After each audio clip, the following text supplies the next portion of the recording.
So my inspirations on this was after catching an episode of the Trogly's guitar show. It featured a Nylon Stratocaster that was being sold by another YouTuber named Ben Wood.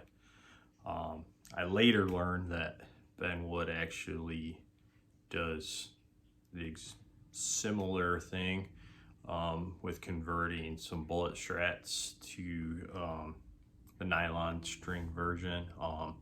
His are a bit more polished.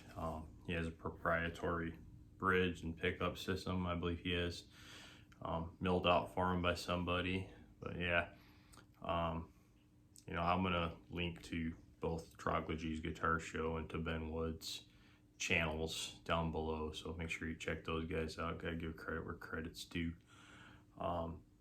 The parts list on this was, of course, this is the cheapest bullet strat. Originally what I was going to do is get a kit. I was looking at StewMac kits, I was looking at fret wire kits.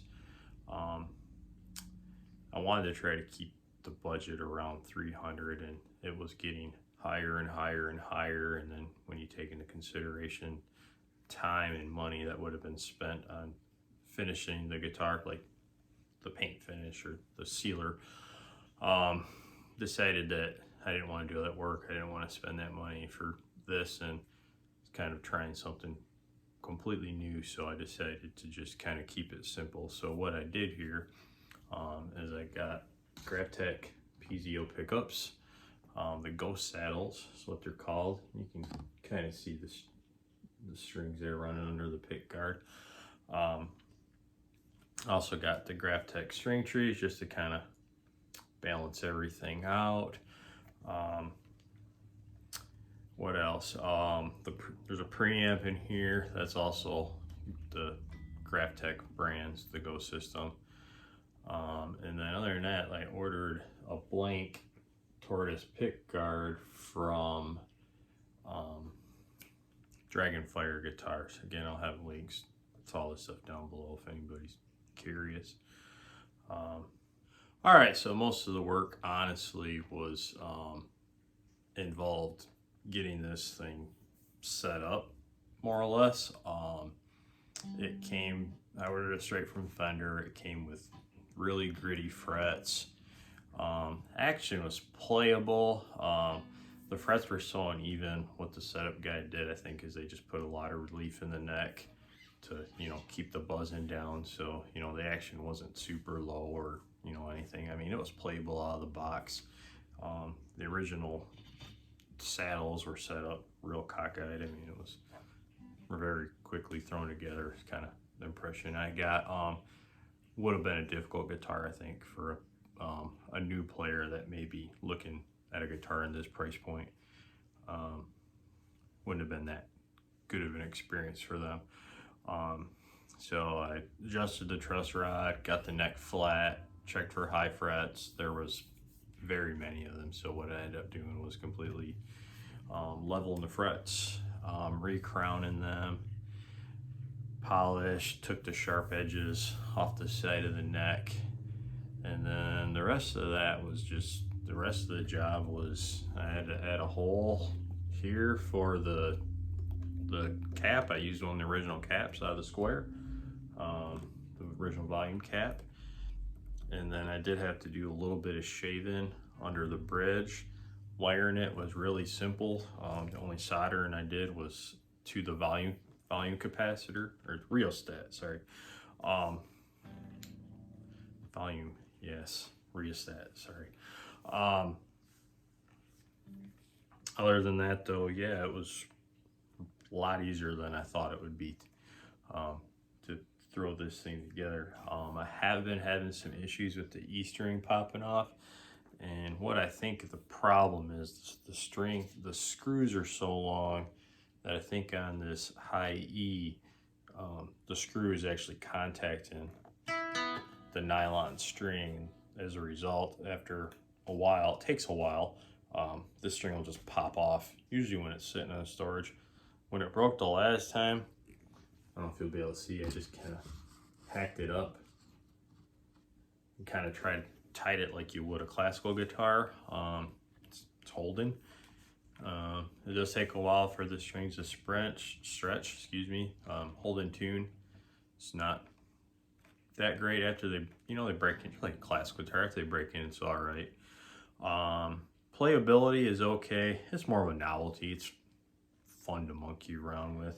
If you're not careful, it's easy to pull the high E like below the fret there. So you kind of really have to watch your technique when you're, you know, like hammering with the pinky or playing on that bottom string, not to go downward, bend upward, obviously, or try not to bend at all.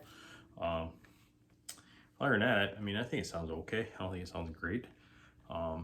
Everything that you're hearing, I'm trying to do it through DAW software, I believe is what it is. I'm just kind of getting myself familiar with that. I'm one of the people that got one of those Spark amps, and it came with Studio 1.4. I've actually been having issues getting the Spark amp to play nicely. I think it's a problem with my computer though. So most of these recordings, if not all of them, are probably going to be done through my Katana, which I've been having no problems getting that amp to work with the app. So at least I got that option. Other than that though, yeah, like I said, it, you know, pretty fun little thing to monkey around with, keep myself busy. Okay, so figured I'd do some demos. Right now I got my Katana set to acoustic setting. I figure acoustic style pickup, acoustic strings, see how it sounds there. So don't judge my playing, I'm not that good, but hopefully you get an idea of what this thing kind of sounds like.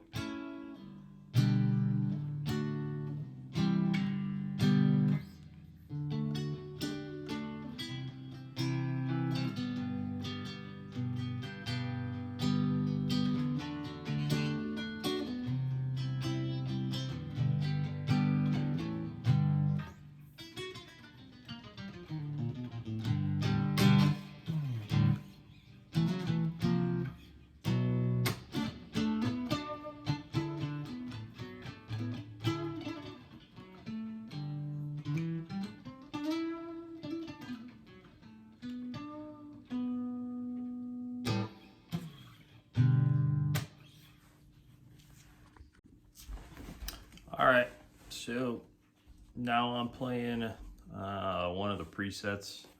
Honestly, I can't remember what it is. It's some stuff I downloaded. I didn't like the original one, so I got some from the cloud or however the heck that stuff works. So here it is, a little dirty.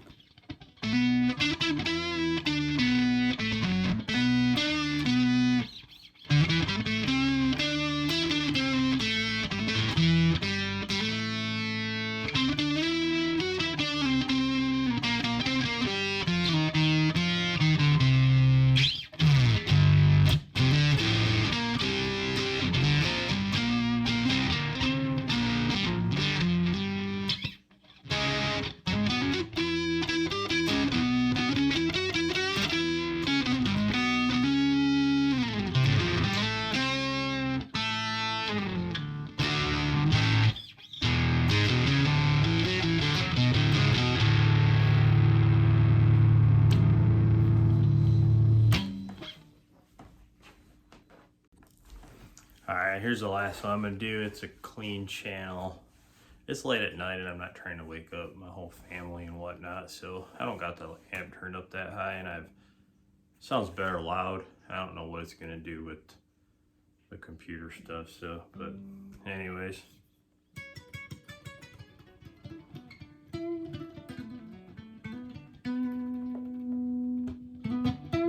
Apparently I didn't have the guitar turned up either.